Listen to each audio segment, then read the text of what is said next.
Di dalam proses pendidikan, lingkungan sekolah memainkan peran yang sangat penting. Lingkungan yang positif dan kondusif akan memberikan dampak yang positif pula terhadap perkembangan dan prestasi akademik para murid. Oleh karena itu, penting bagi sekolah untuk menerapkan budaya positif guna menciptakan lingkungan belajar yang aman dan nyaman bagi murid. Budaya positif di sekolah mencakup nilai-nilai, norma, dan sikap yang mempromosikan kebaikan, saling menghargai, dan kerjasama di antara semua anggota komunitas sekolah. Dalam budaya positif, setiap individu dihargai dan dianggap penting, serta diupayakan untuk berkembang secara optimal.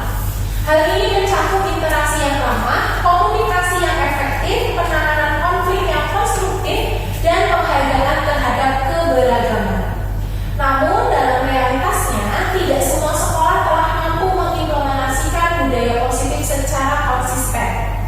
Beberapa tantangan yang mungkin dihadapi adalah kurangnya pemahaman tentang konsep budaya positif, ketidaktahuan tentang strategi implementasi yang efektif, atau kurangnya dukungan dan komitmen dari seluruh anggota sekolah. Oleh karena itu, diperlukan suatu tindakan aksi nyata berupa lokakarya untuk mengedukasi dan membekali para pendidik serta staf sekolah dengan pemahaman dan keterampilan praktis dalam menerapkan budaya positif di lingkungan sekolah. Dengan menerapkan pemahaman budaya positif yang mendalam, sekolah dapat menciptakan lingkungan belajar yang aman dan nyaman, di mana setiap murid merasa diterima, dihargai, dan didukung dalam proses pembelajaran. Dalam lingkungan yang positif ini, para murid akan lebih termotivasi, berani mengungkapkan pendapat, bebas berekspresi, memiliki keterlibatan aktif dalam kegiatan belajar. Selain itu, budaya positif juga dapat membantu mencegah perilaku negatif, meminimalkan kasus perundungan, dan membangun hubungan yang harmonis antara murid, pendidik, dan staf sekolah. Melalui diseminasi dengan tema membangun harmoni dan kebersamaan untuk mengimplementasikan nilai-nilai budaya positif di lingkungan sekolah, saya berharap dapat memberikan pemahaman yang lebih mendalam tentang pentingnya budaya positif di sekolah dan memberikan pedoman serta strategi praktis untuk menerapkannya. Dengan adanya komitmen dan kerjasama dari warga sekolah, kita dapat menciptakan lingkungan belajar yang kondusif, membangun karakter luhur pada murid, dan mewujudkan visi Ki Hajar Dewantara dalam pendidikan nasional. Inilah yang melatar belakangi saya kenapa saya harus menyampaikan diseminasi budaya positif kepada Bapak Ibu semua. Menurut Bapak Ibu, apakah di sekolah kita sudah menerapkan budaya positif sebelumnya? Sudah atau belum? Mungkin sebenarnya sudah belum terimplementasikan dengan baik. Iya, betul. Seperti yang tadi di latar belakang ya. Jadi setiap sekolah pasti sudah mengimplementasikan budaya positif, hanya saja belum diterapkan secara konsisten dan pengimplementasiannya masih belum secara sistematis seperti itu. Tujuan dari diseminasi ini adalah yang pertama, mengajak para pendidik dan staf sekolah untuk memahami konsep budaya positif dan pentingnya penerapannya dalam konteks pendidikan. Jadi di sini saya tidak hanya memberikan budaya positif ini hanya khusus kepada guru kelas ataupun guru mata pelajaran, tapi staf dari sekolah pun harus mengetahui, karena kan kita keseluruhan adalah warga sekolah seperti itu. Tujuan yang kedua adalah membekali peserta dengan pengetahuan dan keterampilan praktis untuk mengimplementasikan budaya positif di sekolah. Tujuan yang ketiga, mendorong kolaborasi atau kerjasama dan pertukaran ide antara peserta dalam rangka menciptakan lingkungan belajar yang aman dan nyaman bagi para murid. Kemudian tujuan yang terakhir, yaitu tujuan yang keempat, menginspirasi dan memotivasi peserta, khususnya pada Bapak Ibu sekalian, untuk menjadi agen perubahan dalam menciptakan budaya positif di sekolah. Nah, berikut ada pertanyaan pemantik Bapak Ibu sebelum saya masuk ke materi selanjutnya, ya. Nah, di sini apakah Anda setuju dengan pernyataan di bawah ini? Hukuman dapat mendisiplinkan anak, betul atau tidak? Bapak Ibu setuju nggak kalau misalnya kita menghukum anak, nantinya anak bakal jadi disiplin seperti itu? Tidak. Boleh dijelaskan Ibu Esther, kenapa Ibu Esther berpendapat kalau hukuman itu nantinya tidak akan mendisiplinkan anak? Karena itu akan menimbulkan trauma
Konsep inti budaya positif ada paradigma belajar baru, disiplin positif, nilai-nilai kebajikan, kebutuhan dasar manusia, motivasi perilaku manusia, posisi kontrol, keyakinan kelas, segitiga restitusi.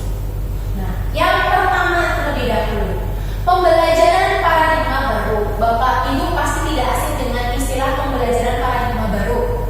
Ketika kemarin kita in-house training, ya oleh pemateri disampaikan apa itu paradigma baru dalam pembelajaran seperti itu, ya. Nah, di sini arti dari pembelajaran paradigma baru adalah pembelajaran yang dirancang berdasarkan prinsip pembelajaran berdiferensiasi, sehingga para peserta didik belajar sesuai dengan kebutuhannya berdasarkan tahap perkembangan sesuai teori sosiologi modern untuk mewujudkan profil pelajar Pancasila.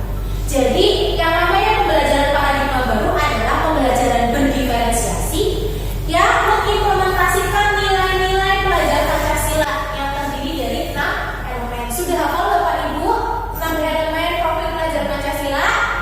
Sudah. Oh, sudah. Oke, yang pertama apa? Boleh disebutkan dulu. Yang pertama. Beriman dan bertakwa kepada Tuhan Yang Maha Esa dan Maha Dunia. Yang kedua, kebinekaan global. Yang ketiga, yang keempat, yang kelima, yang keenam, ya, 6 profil pelajar Pancasila tadi jangan sampai kita lupakan. Itu yang nantinya menjadi dasar kita dalam mewujudkan pembelajaran paradigma baru. Di sini perubahan paradigma teori kontrol atau ilusi kontrol. Jadi dari pembelajaran paradigma baru akan muncul yang namanya perubahan paradigma teori kontrol. Yang pertama, ilusi guru mengontrol murid. Kemudian ilusi bahwa kritik dan membuat orang merasa bersalah dapat menguatkan karakter. Ilusi bahwa semua pengetahuan positif, efektif, dan bermanfaat. Kemudian ilusi bahwa orang dewasa memiliki hak untuk memaksa. Jadi ini perubahan paradigma yang berdasarkan teori kontrol kita kepada orang lain seperti itu. Nah, di sini ada perubahan paradigma stimulus respon teori kontrol. Siapa sesungguhnya yang memiliki kontrol? Jadi saya contohkan seperti ini. Bapak Ibu pasti di rumah punya barang berharga? Punya. Contohnya apa? Yang betul-betul berharga buat Bapak Ibu semua. Jam apa ini? Jam tangan. Oke. Mungkin kalau jam tangan buat Gembira berharga. Semisalnya jam tangan itu sewaktu-waktu saya minta begitu saja, boleh atau tidak? Tentu tidak. Kenapa alasannya? Oh, berharga sekali untuk Gembira gitu ya. Nah, tadi dari teori yang berdasarkan stimulus kontrol itu, kalau yang namanya barang yang berharga itu memang tidak bisa, maksudnya dari kita yang mengontrol. Jadi saya tidak bisa mengontrol orang lain. Yang bisa mengontrol adalah diri kita sendiri. Nah, di sini siapakah sesungguhnya yang memiliki kontrol? Kalau yang pertama dari stimulus respon, kita mencoba mengubah orang agar berpandangan sama dengan kita, itu tidak akan bisa. Nah, kemudian teori kontrolnya bagaimana? Berarti kita berusaha untuk memahami pandangan orang lain tentang dunia. Kemudian kalau ada stimulus respon yang perilaku buruk dilihat sebagai suatu kesalahan, maka teori kontrol yang harus kita miliki adalah semua perilaku itu pasti memiliki tujuan. Kita nggak boleh menjudge kalau perilaku buruk itu sebagai suatu kesalahan, itu tidak boleh. Kemudian orang lain bisa mengontrol saya, berarti teori kontrolnya hanya Anda yang bisa mengontrol diri Anda sendiri. Seperti tadi contohnya, ketika saya tanya Bapak Ibu punya barang berharga? Punya. Dicontohkan misal ada jam tangan, ada lagi misalnya punya logam mulia. Pasti tidak akan serta-merta Bapak Ibu akan memberikan kepada orang lain kan? Mau meraihnya seperti apa atau sedekat apa hubungan Bapak Ibu dengan orang tersebut, Bapak Ibu pasti tidak akan serta-merta memberikan barang itu gitu. Karena yang memiliki kontrol adalah hanya diri Bapak Ibu sendiri gitu. Kemudian yang selanjutnya adalah pemaksaan ada pada saat bujukan gagal. Maka teori kontrol yang harus kita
Nilai-nilai tersebut bersifat universal dan lintas bahasa, suku bangsa, agama, maupun latar belakang.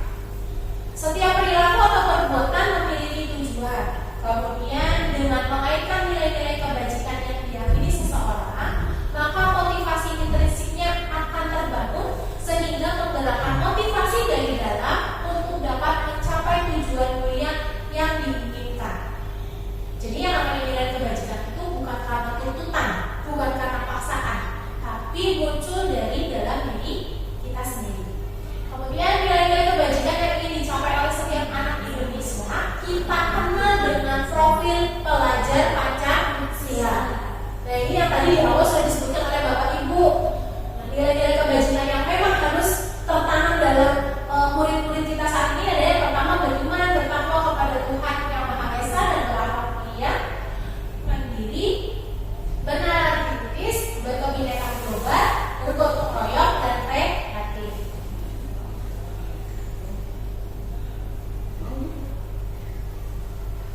Nah, di sini ada teori motivasi perilaku manusia. Jadi ketika kita mau bertindak, ketika kita mau berperilaku, sebetulnya ada motivasinya. Yang pertama, motivasi eksternal. Nah, motivasi eksternal itu berarti motivasi yang berasal dari mana, Bapak Ibu? Dari luar ya, bukan dari diri kita sendiri. Nah, motivasi yang muncul dari luar itu biasanya dilakukan karena apa? Untuk menghindari ketidaknyamanan atau hukuman. Contoh pertanyaannya nanti, apa yang akan terjadi apabila saya tidak melakukannya? Gitu. Kemudian masih di dalam motivasi yang berasal dari luar lagi. Nah, motivasi dari luar lagi adalah untuk mendapatkan imbalan dari orang lain atau institusi seperti itu. Contohnya, apa yang akan saya dapatkan jika saya melakukan? Nah, yang utama yang harus kita miliki adalah motivasi internal. Motivasi internal adalah yang berasal dari diri kita sendiri, yaitu adalah tujuan utama dari budaya disiplin positif. Untuk apa? Dengan adanya motivasi internal dari diri kita sendiri, itu adalah untuk menghargai diri kita sendiri. Apakah saya akan menjadi orang yang seperti apa bila saya melakukan apa? Dari ketiga ini, manakah yang memang sudah diterapkan atau yang sudah dilakukan oleh Bapak Ibu? Apakah yang pertama, kedua, atau yang ketiga? Mungkin pernah, yang pertama. Oh, mungkin benar yang pertama. Pasti benar ya. Ketika kita sekolah ya, pasti ya. Misalnya, oh saya harus pakai sepatu hitam nih, biar nanti tidak dihukum. Ya, zaman sekolah pasti seperti itu. Kemudian kalau misalnya pernah nggak untuk merasa melakukan sesuatu karena motivasi untuk mendapatkan imbalan dari orang lain atau institusi? Pernah. Pernah Mas Zaka? Boleh disampaikan contohnya seperti apa Mas Zaka? Yang apa? Yang nomor 2. Yaitu yang kemarin PMN. Oh, yang PMN ya?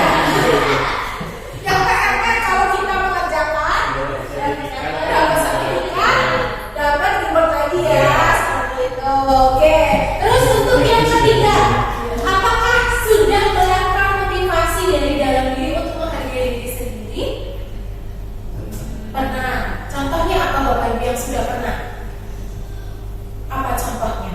Pasti kita pernah melakukan, tapi kadang kita tidak tersadar. Oh iya. Motivasi dalam diri kita sendiri ya. Contohnya apa? Tepat waktu mungkin. Tepat waktu, ya, tepat waktu masuk ke kelas, tepat waktu datang ke sekolah, ya, itu bentuk kita menghargai diri sendiri, betul sekali. Oke. Nah, selanjutnya ini tadi yang saya sampaikan, restitusi. Bapak Ibu pernah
solusi untuk masalah mereka dan membantu murid berpikir tentang orang seperti apa yang mereka ingin menjadi tujuan kuliah dan bagaimana mereka harus memperlakukan orang lain.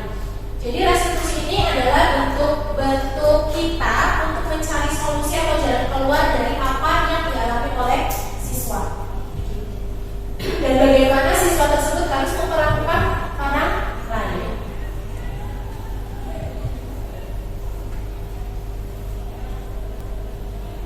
Ada 9 ciri-ciri dari restitusi. Yang pertama, restitusi itu bukan untuk menebus kesalahan, tetapi restitusi itu dilakukan untuk belajar dari kesalahan. Kemudian restitusi itu dilakukan untuk memperbaiki hubungan.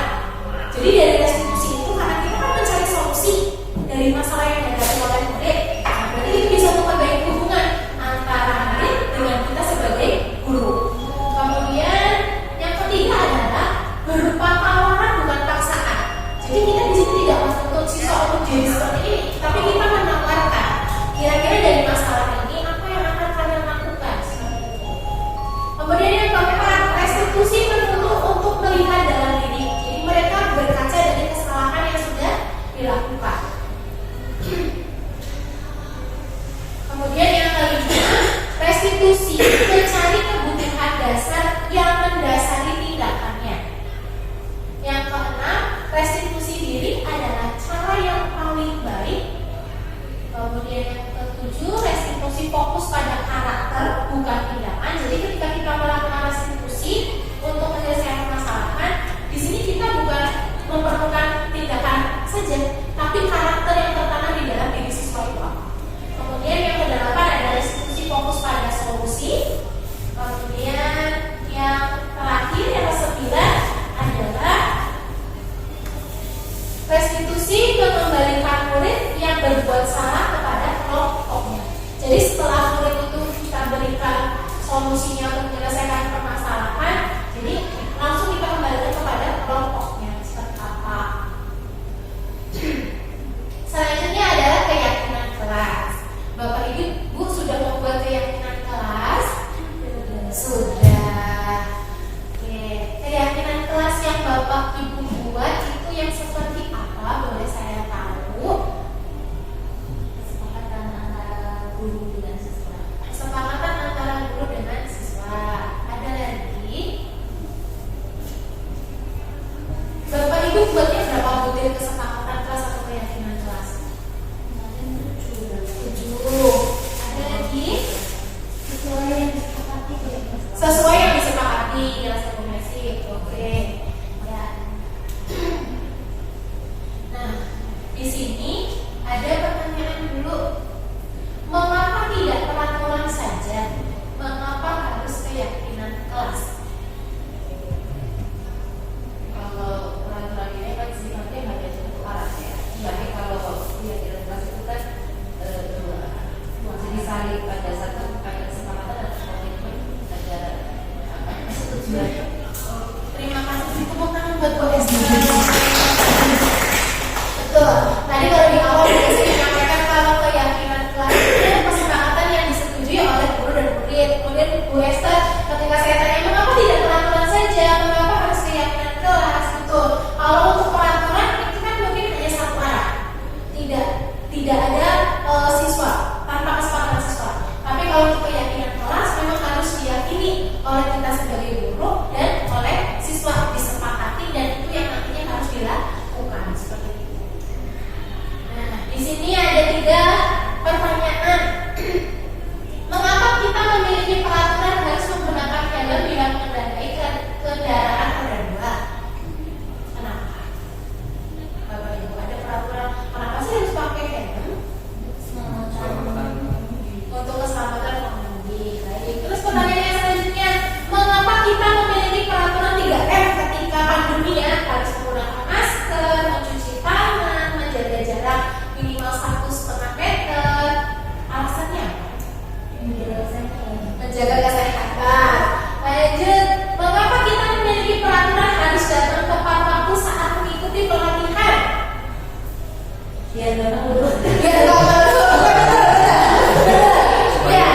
tersebut, ya. Nah, di sini untuk mendukung motivasi intrinsik yang berasal dari dalam, ya, kembali ke nilai-nilai atau keyakinan-keyakinan lebih menggerakkan seseorang dibanding mengikuti serangkaian peraturan.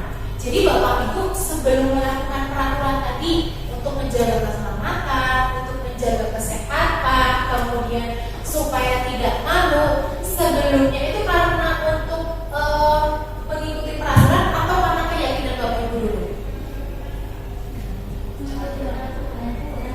Karena mengikuti aturan, tapi dari keyakinan Bapak Ibu dulu nggak? Kalau pakai helm nanti kita bakal aman kan?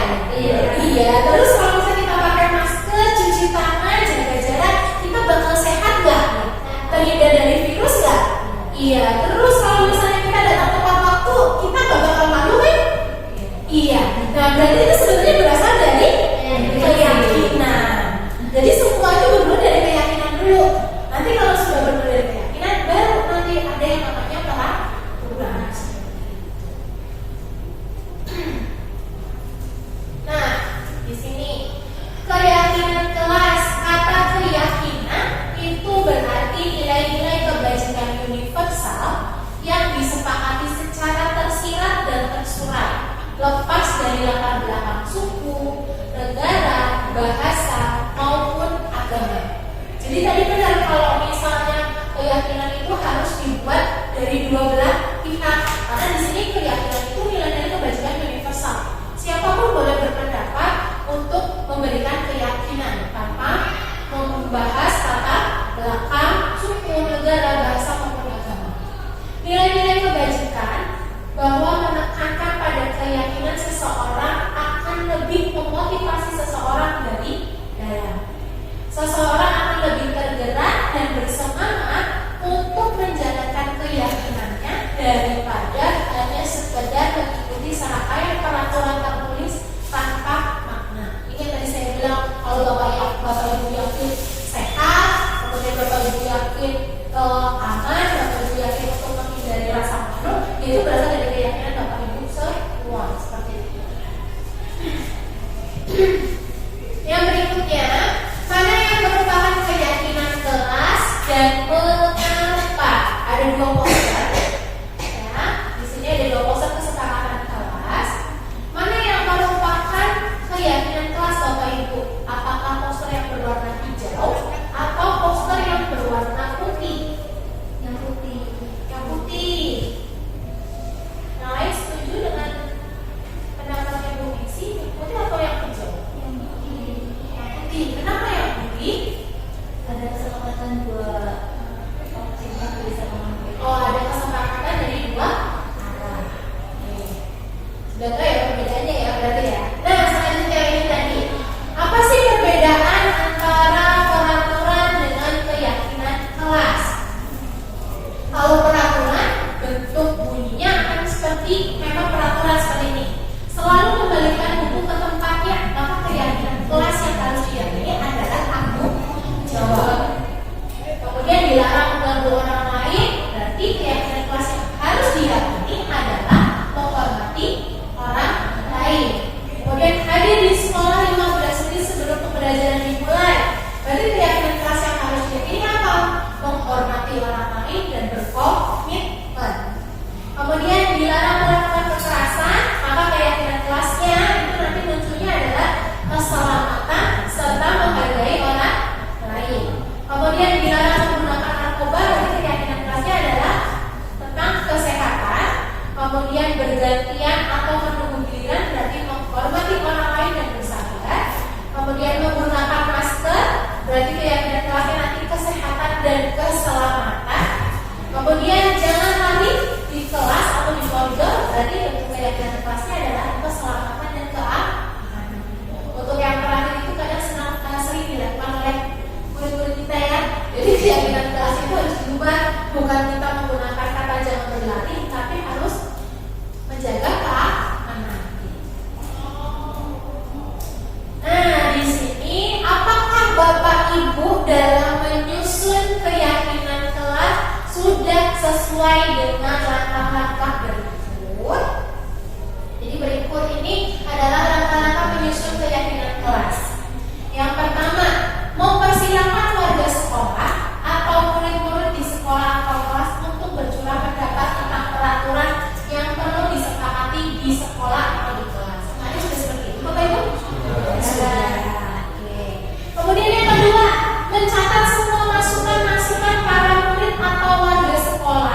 di papan tulis atau di kertas besar, boleh kertas ukuran poster, di mana semua anggota kelas atau warga sekolah bisa melihat hasil curahan pendapat. Di sini tidak harus pakai kertas, mungkin Bapak Ibu bisa pakai media elektronik yang lain ya. Kemarin kalau saya di kelas 19 saya pakainya Nearpod, itu juga bisa pakai seperti itu. Atau ada juga Bapak Ibu yang pakai aplikasi lain, atau misalnya memang silakan maju ke papan tulis jadi tuliskan pendapat kalian, itu juga boleh, nggak masalah. Yang penting semua siswa bisa memberikan pendapatnya. Kemudian yang ketiga, susunan keyakinan kelas sesuai prosedur pembentukan keyakinan sekolah atau kelas. Nah, di sini poin pentingnya Bapak Ibu, gantilah kalimat-kalimat dalam bentuk negatif menjadi positif. Jadi, untuk keyakinan kelas itu seharusnya Bapak Ibu tidak diperkenankan menggunakan kata jangan dan tidak. Kemarin sudah menghindari kedua kata itu. Nah, hebat, berarti Bapak Ibu sudah menghindari dua kata itu ya. Nah, di sini dicontohkan kalimat negatifnya, jangan berlari di kelas atau koridor. Ada kata apa disebut? Jangan. Karena jangan itu bentuk negatif, maka harus kita ubah. Jadi bunyinya berjalanlah di kelas atau koridor. Jadi selama anak berjalan di koridor atau di kelas, ya harus jalan, tidak boleh berlari. Kemudian langkah yang selanjutnya, tinjau kembali daftar curahan pendapat yang sudah dicatat. Setelah semua anak maju atau setelah semua anak mengisi atau menyampaikan pendapatnya mengenai keyakinan kelas, Bapak Ibu meninjau kembali atau tidak? Iya, dilihat ya nanti kira-kira ada nggak yang sama gitu kan. Kemudian yang kelima, tinjau ulang keyakinan sekolah atau kelas secara bersama-sama. Seharusnya setelah beberapa peraturan telah disatukan menjadi beberapa keyakinan, maka jumlah butir pernyataan keyakinan akan berkurang. Jadi kan tadi misal terkumpul berapa? 28 pendapat dari anak-anak. Dikumpulkan dulu jadi satu, kemudian kan kita tinjau ulang nih. Kira-kira pasti kan ada yang memberikan pendapat antara satu sama lain pasti sama, hampir mirip. Ya betul kan? Nanti disatukan yang hampir mirip itu. Nah kemudian kita yakini mana yang memang mau dijadi satukan karena kemiripan itu. Sebaiknya keyakinan sekolah atau kelas tidak terlalu banyak Bapak Ibu. Cukup 3 sampai 7 prinsip keyakinan saja. Bila mana terlalu banyak, warga kelas akan sulit mengingatnya dan akibatnya sulit untuk dijalankan. Jadi di sini kita tidak perlu menyusun sampai butiran yang sampai berbelas-belas itu nggak usah. Cukup sampai dengan 7. Yang penting anak-anak bisa meyakini dan melaksanakan, itu sudah sangat baik. Kemudian langkah selanjutnya adalah setelah keyakinan sekolah atau kelas selesai dibuat, maka semua warga kelas dipersilakan meninjau ulang dan menyetujui dengan menandatangani keyakinan sekolah atau kelas tersebut, termasuk guru dan semua warga atau murid. Kemarin setelah ditinjau ulang, kemudian disimpulkan apa saja keyakinannya, sudah dipastikan diyakini ya Bapak Ibu? Ya. Nah terakhir, setelah keyakinan yang sudah disepakati tadi, kemudian keyakinan sekolah itu selanjutnya bisa diletakkan di dinding kelas di tempat yang mudah dilihat semua warga kelas. Jadi keyakinan yang sudah disepakati oleh Bapak Ibu dan murid-murid tidak hanya dituliskan di kertas saja, tapi ditempelkan di salah satu sudut kelas biar bisa dilihat oleh semua warga kelas.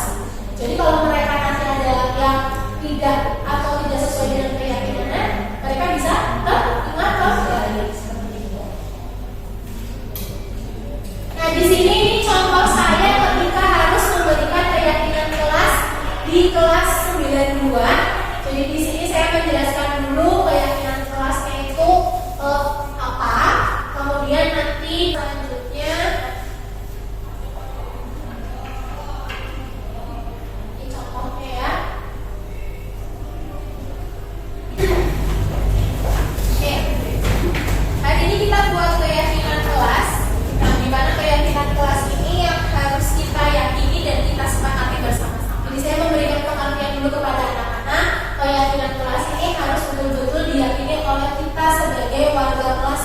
2 seperti itu.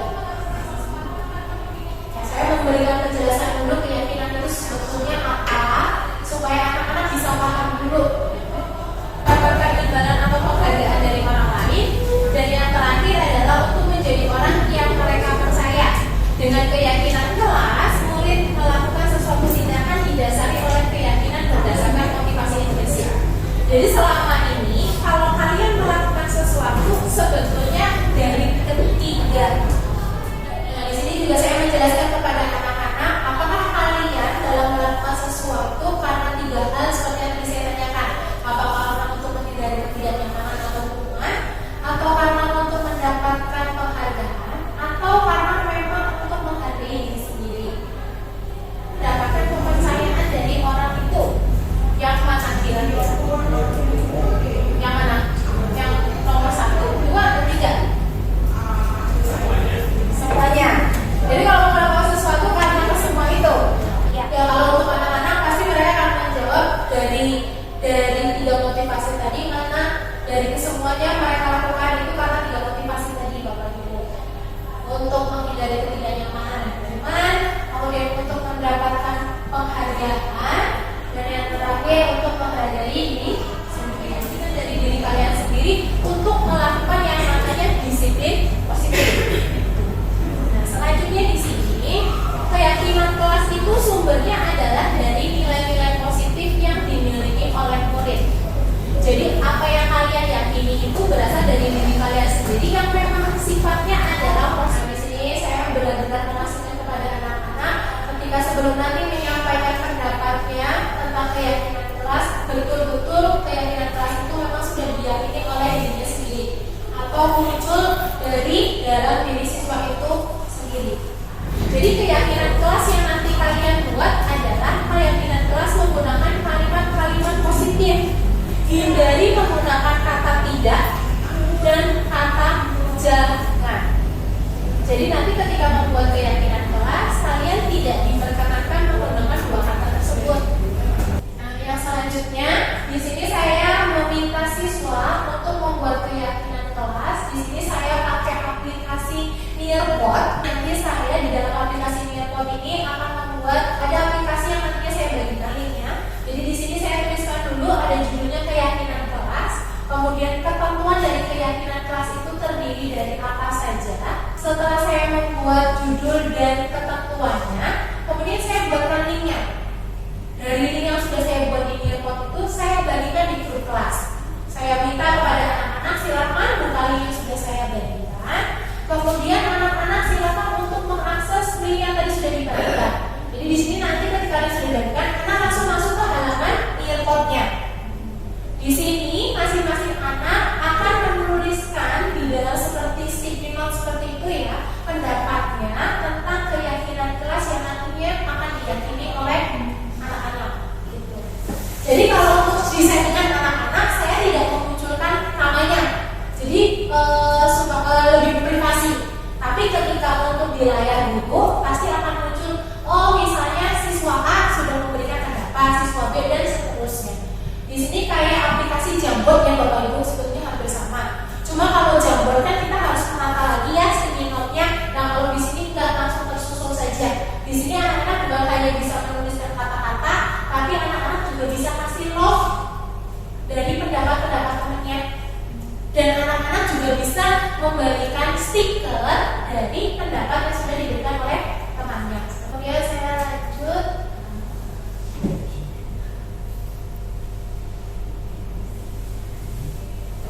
Ya, kalau misalnya saya buka, nanti kalau siswa ada yang memberi, akan muncul otomatis.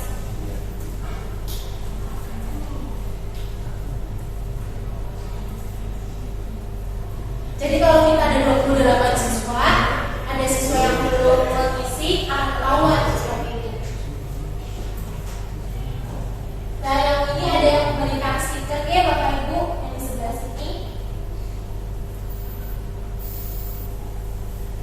Nah yang selanjutnya kita masuk ke dalam poin didukung oleh penghargaan. Tadi di awal saya sempat menanyakan kepada Bapak Ibu, apakah pemberian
misalnya kita tidak karena penghargaan, pasti kita tidak akan melakukan hal semaksimal mungkin. Makanya disebutkan penghargaan itu akan menurunkan kualitas.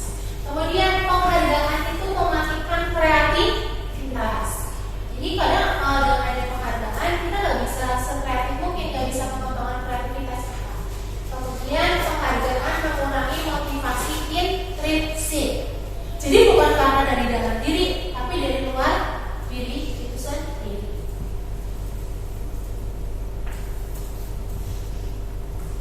Nah, ini dari di buku penghargaan akan muncul tindakan guru. Kemudian di sini mana yang termasuk ke dalam hukuman atau konsekuensi.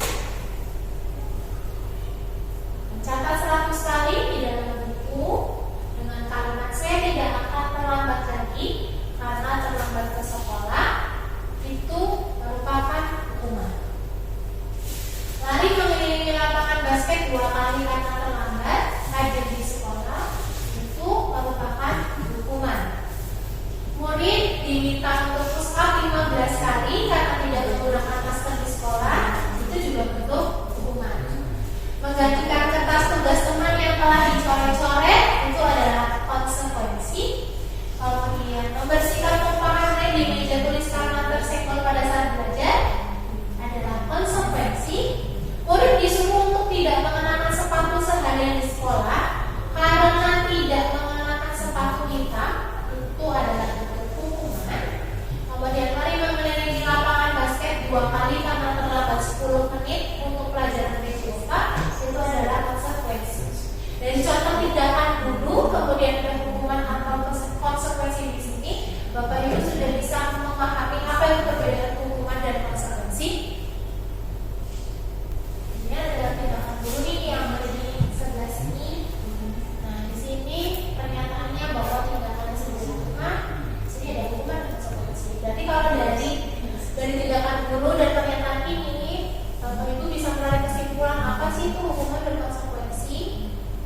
Kalau hukuman belum tentu ada sesuatu yang positif buat diri sendiri. Oke, terus Kalau konsekuensi itu akan konsekuensi resiko ya, jadi dia akan akhirnya bertanggung jawab atas kesalahan. terima kasih Bu Alex dan Kak Nadia. Jadi kalau hukuman itu belum tentu karena tindakannya seperti itu ya. Kalau konsekuensi itu karena tindakannya sudah dilakukan, maka harus melakukan apa yang sudah dilakukan untuk memperbaiki jika dilakukan. Oke, menghasilkan hal yang positif bahwa konsekuensi. Nah, di sini Bapak Ibu perbedaan dari hukuman dan konsekuensi. Tadi kalau Bu Alex menyatakan kalau misalnya hukuman itu lebih ke hal negatif, konsekuensi itu sifatnya positif. Nah, kalau hukuman itu sesuatu yang menyakitkan tapi terjadi, kemudian membuat sakit fisik maupun hati untuk jangka waktu yang lama, anak jadi membenci kedisiplinan. Kemudian kalau hukuman itu biasanya sifatnya adalah paksaan. Kemudian hukuman juga mendorong anak untuk menyakiti diri sendiri. Konsep diri anak itu akan menjadi buruk.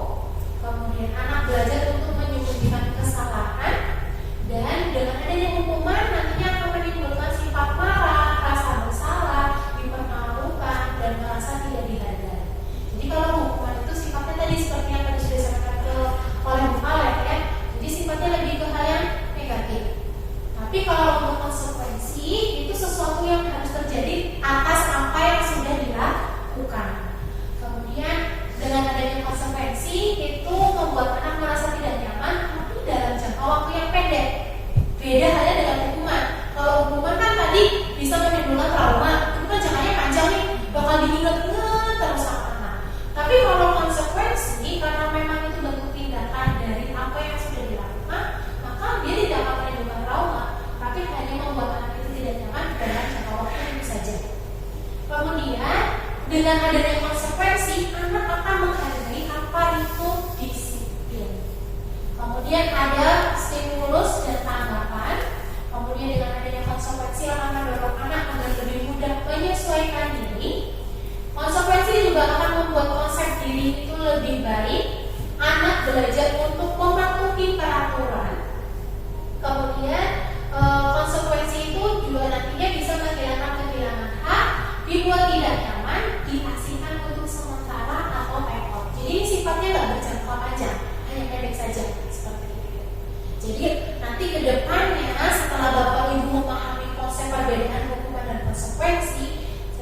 besar harapan saya Bapak Ibu nantinya bukan memberikan hukuman kepada anak-anak, tapi memberikan konsekuensi atas apa yang sudah dilakukan oleh anak. Seperti itu. Identitas gagal yang beruang hukuman, kemudian identitas sukses itu ada disiplin yang nantinya muncul konsekuensi dan restitusi. Hukuman sifatnya negatif, kalau konsekuensi itu netral, nah restitusi itu sifatnya positif. Seperti itu. Nah, dari beberapa hal yang sudah saya sampaikan, yang selanjutnya adalah masuk ke poin kebutuhan dasar manusia. Nah, manusia di sini memiliki 5 kebutuhan dasar. Yang utama adalah kebutuhan dasar manusia untuk bertahan hidup. Makan, minum itu adalah kebutuhan untuk bertahan hidup. Kebutuhan dasar yang kedua adalah kebebasan. Bapak Ibu berkenan nggak kalau misalnya dikekang? Tidak. Berarti perlu kebebasan. Atau istilahnya zaman sekarang nih, kalau ibu-ibu udah capek kerja di rumah harus ngurus rumah lagi, sesekali butuh me time ya? Ya betul. Oh butuh, itu bentuk kebebasan. Kemudian kesenangan ini juga menjadi kebutuhan dasar manusia. Bapak Ibu sesekali perlu hal yang menyenangkan untuk diri Bapak Ibu semua. Kemudian kasih sayang dan rasa diterima. Kemudian yang terakhir adalah penguasaan. Penguasaan di sini bukan berarti artinya Bapak Ibu berkuasa, itu bukan. Tapi pengakuan akan sesuatu yang sudah dilakukan atau yang dimiliki oleh Bapak Ibu, itulah yang disebut dengan kebutuhan dasar manusia sebagai penguasaan.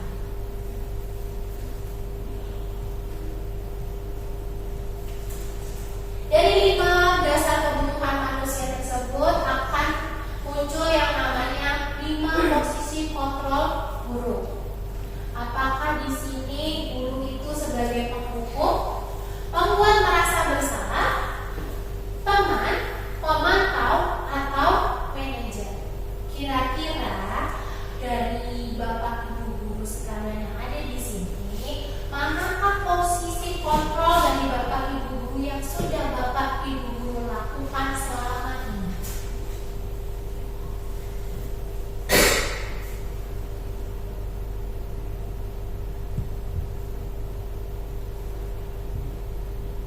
Yang mana Bapak Ibu kira-kira?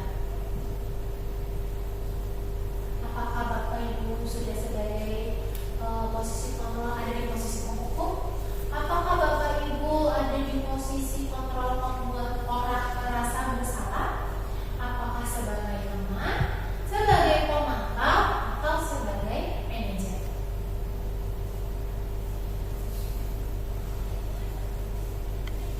Yang mana?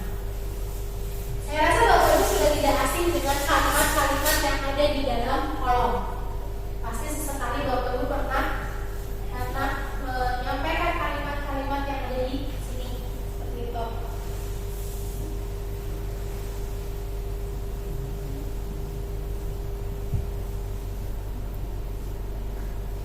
Yang mana posisi Bapak Ibu yang apakah sebagai penghukum, membuat orang merasa bersalah, sebagai teman, pemantau, atau manajer?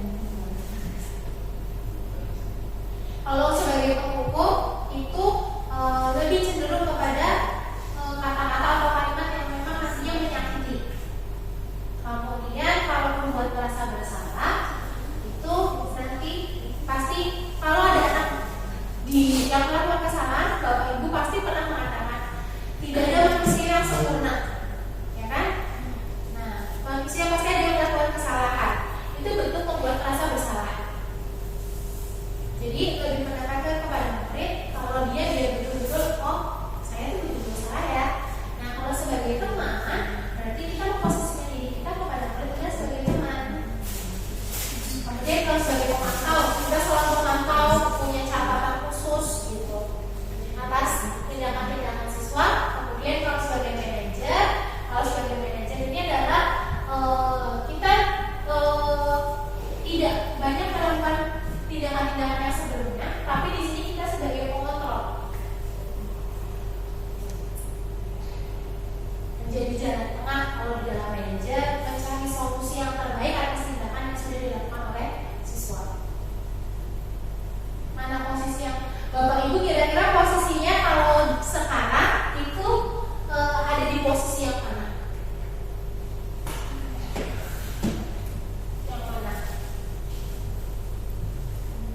Kalau dari saya jujur saya lebih banyak ada di posisi pembuat orang merasa bersalah dan sebagai pemantau. Kalau saya, karena di sini saya kadang masih mengucapkan ya saya kecewa, kenapa sih Pak tidak melakukan hal yang terbaik. Kemudian kadang kalau memantau berarti saya akan mencatat apa yang memang menjadi kesalahan siswa. Terus saya selalu mengawasi. Nah, kalau Bapak Ibu ada di posisi mana? Tidak apa-apa kalau misalnya Bapak Ibu belum menjadi posisi manajer, itu tidak masalah. Karena kan nantinya setelah kegiatan ini, setelah Bapak Ibu memahami apa itu budaya positif, nah Bapak Ibu bisa nantinya beralih ke dalam posisi manajer. Saya mau tanya dulu, Bapak Ibu ada di posisi mana nih sebelum memahami posisi kontrol guru? Ada di mana? Ini teman ya. Teman. Ada ya sebagai teman. Ada ya sebagai teman semua. Apakah sebagai teman semua?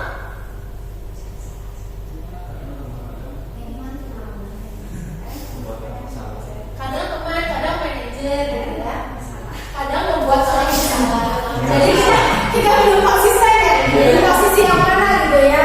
Oke, tidak masalah. Tapi nanti setelah kita memahami apa itu budaya positif, kemudian disiplin positif itu apa gitu ya, kita kan berharap menjadi lebih baik, bisa berada di posisi manager.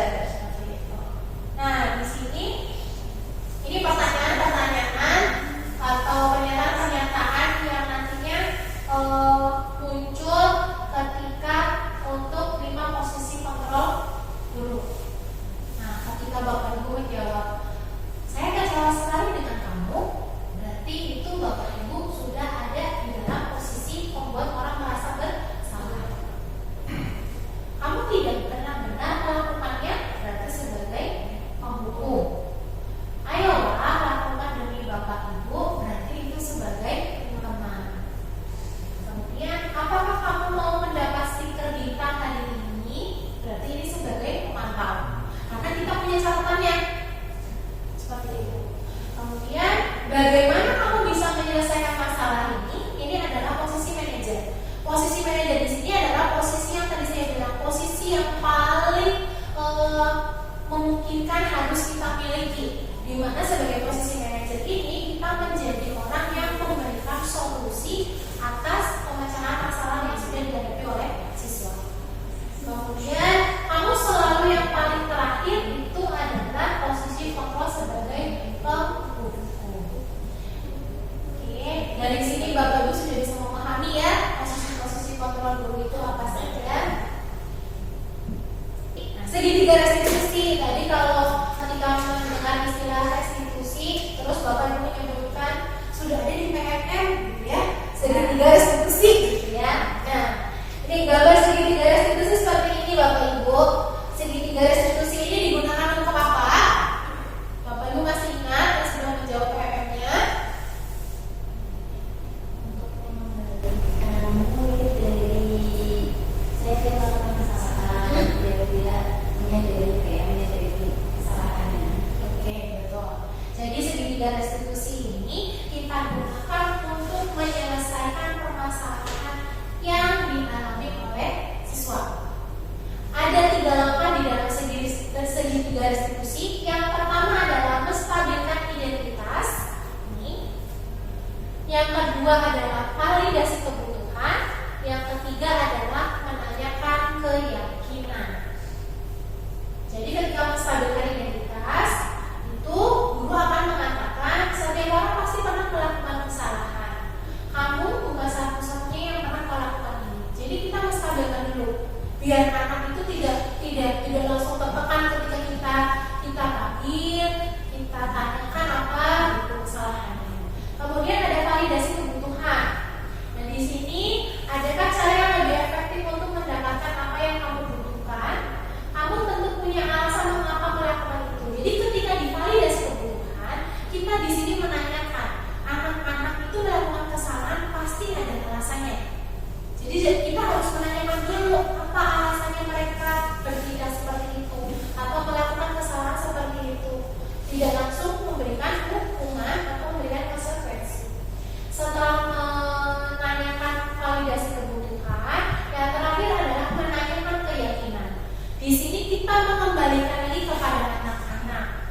Kira-kira apakah anak-anak itu melanggar nilai-nilai keyakinan yang sudah disepakati? Kemudian bisa juga menanyakan kamu itu sebetulnya ingin menjadi orang yang seperti apa? Itu bentuk untuk pada tahap menanyakan keyakinan. Yang selanjutnya, nah ini tahapan-tahapan dari segi tiga restitusi. Menstabilkan identitas itu untuk membuat anak merasa gagal karena berbuat salah menjadi positif terhadap diri. Ini gurunya akan berkata seperti ini kalimatnya. Kemudian validasi kebutuhan. Validasi kebutuhan itu akan membantu siswa mengenali basic need atau kebutuhan yang ingin dipenuhi ketika melakukan kesalahan. Pada dasarnya, setiap tindakan manusia itu tujuannya adalah memenuhi kebutuhan dasarnya, apakah itu power atau freedom, atau love and learning, dan kemudian fun atau survival. Kalimat yang nantinya bisa dikatakan guru ketika melakukan validasi kebutuhan adalah yang sudah tertera di sini. Jadi menanyakan alasannya. Kemudian yang selanjutnya adalah menanyakan keyakinan. Ini tahap yang terakhir dari segitiga restitusi. Anak akan melihat kesalahannya, kemudian dihubungkan dengan norma sosial dan nilai-nilai yang mendasari manusia berinteraksi dengan orang lain. Jadi di dalam tahapan ini kita akan mengembalikan kepada siswa apa sih nilai-nilai keyakinan yang sudah diyakini, kemudian atau masih ingat gak mau jadi anak yang seperti apa dari keyakinan yang sudah diyakini. Berikut adalah contoh dari segitiga restitusi yang saya gunakan dalam menyelesaikan masalah yang dihadapi oleh siswa. Baik Bapak Ibu, berikut saya tampilkan contoh penyelesaian masalah dengan menggunakan segitiga restitusi. Menggunakan segitiga restitusi. Assalamualaikum warahmatullahi wabarakatuh. Waalaikumsalam warahmatullahi wabarakatuh. Silakan duduk. Pati tahu alasan kenapa Pati dipanggil di sini? Ini berdasarkan tugasku. Iya.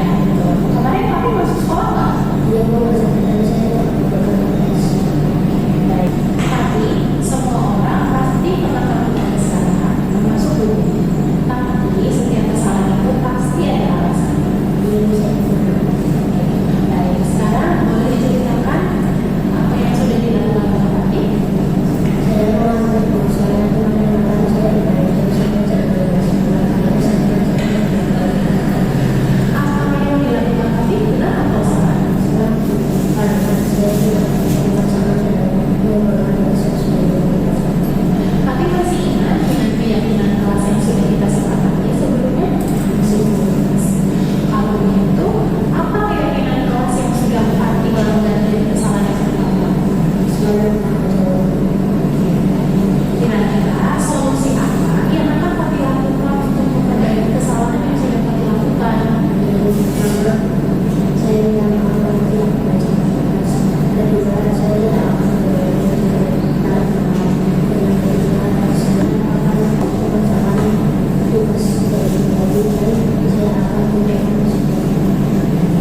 Karena semua permasalahan ini sudah ada solusinya, jadi itu apresiasi tindakan yang akan lakukan. Silakan Pati boleh kembali ke kelas ya.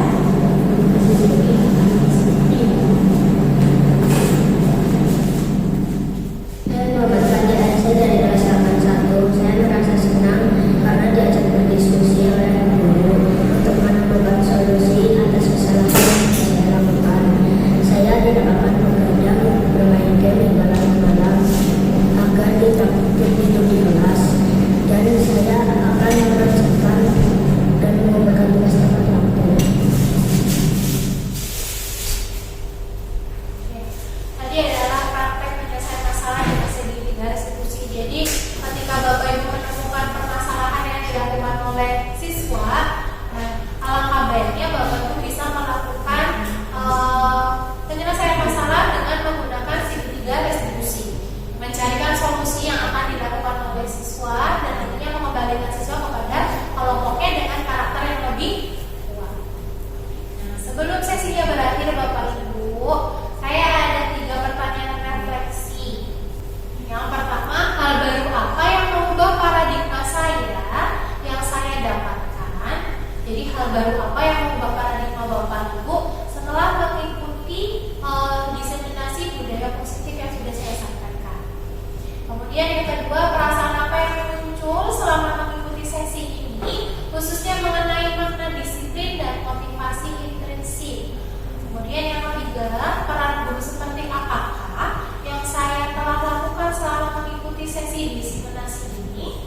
Kemudian yang keempat, saya akan menjadi guru yang seperti apakah setelah mengikuti sesi desiminasi ini?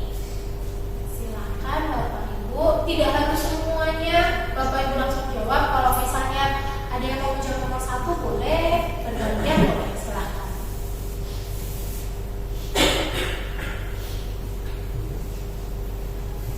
Yang nomor 1 mungkin yang tadi ada itu bukan untuk pembelajaran dari kepada siswa, bukan untuk motivasi belajar.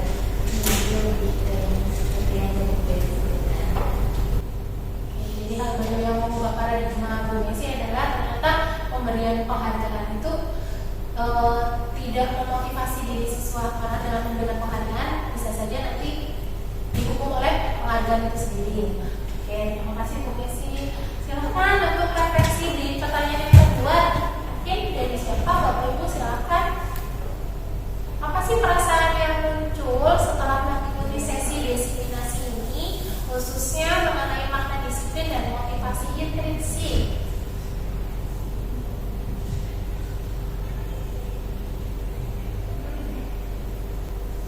Apa? Bapak Ibu silakan. Di sini tidak ada benar salahnya, ya Bapak Ibu. Jadi jangan takut menyampaikan pendapat Bapak Ibu gitu. Gak apa-apa, silakan disampaikan Bapak Ibu. Gak ada benar salah kok.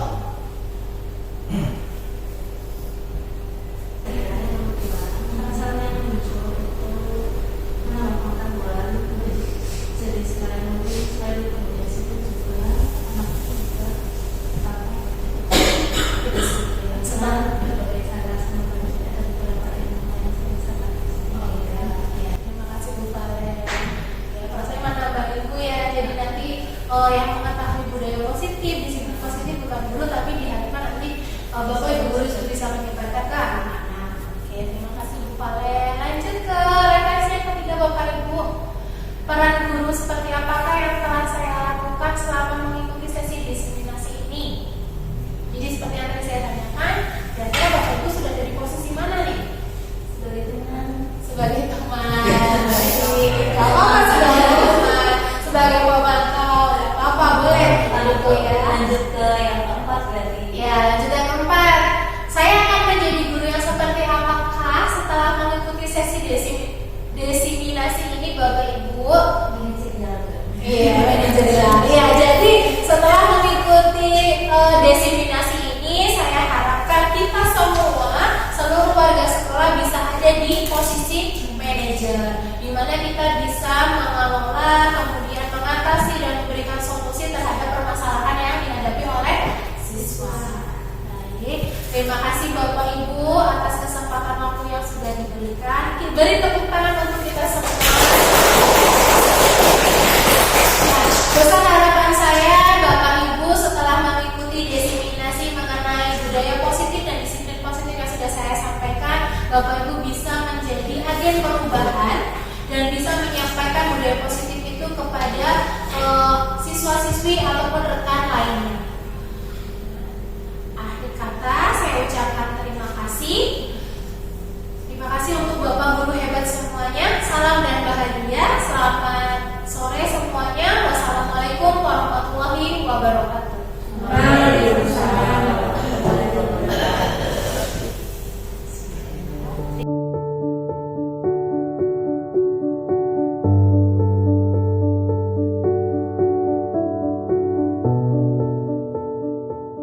Oke. Hari ini kita buat keyakinan kelas. Nah, di mana keyakinan kelas ini yang harus kita yakini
Negatif. Kenapa negatif, Bapak?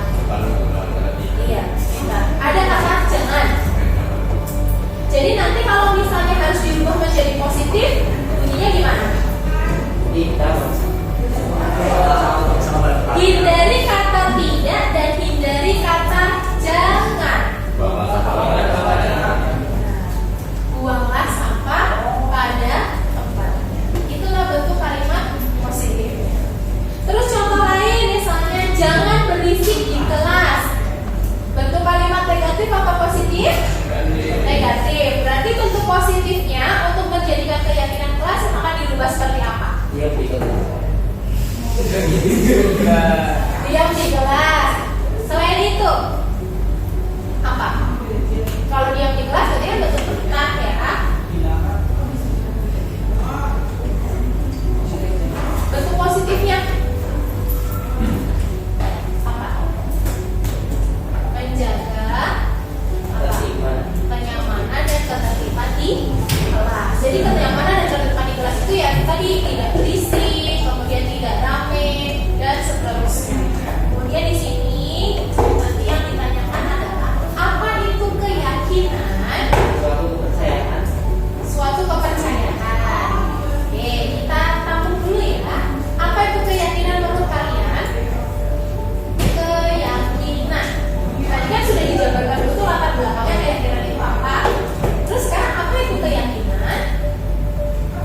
hindari kata tidak dan jangan